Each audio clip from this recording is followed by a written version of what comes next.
ফিরে দেখা ফিরে দেখা মানে শুধু অতীতের দিকে তাকানো নয়। ফিরে দেখা মানে নিজেদের নতুন করে চিনে নেওয়া।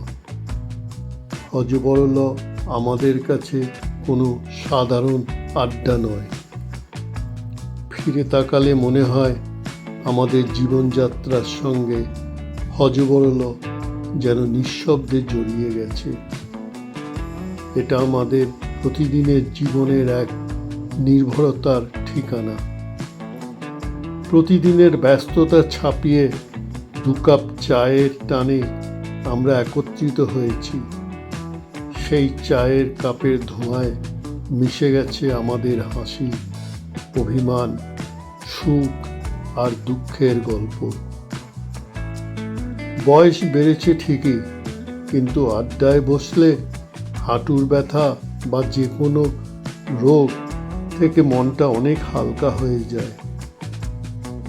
এই আড্ডায় কেবল সময় কাটে না, এখানে জমে থাকে সাহস আর ভরসা। কারো খারাপ দিনে পাশে দাঁড়ানো, কারো ভালো দিনে হাততালি, এটাই আমাদের হযবরল। বছরের পর বছর ধরে এই আড্ডাই আমাদের শক্ত করে বেঁধে রেখেছে। কারো জন্মদিন এলে আমরা সবাই এক হয়ে আনন্দ করেছি। মিষ্টি মুখে মিশে গেছে ভালোবাসার স্বাদ। কবিগুরু নজরুল, রজনীকান্ত সেন ও দ্বিজেন্দ্রলাল রায়ের মতো মনীষীদের জন্মদিন স্মরণ করে আমরা নিজেদের আরও সমৃদ্ধ করেছি। সাহিত্য, গান আর কথার স্রোতে আড্ডা পেয়েছে আলাদা গভীরতা।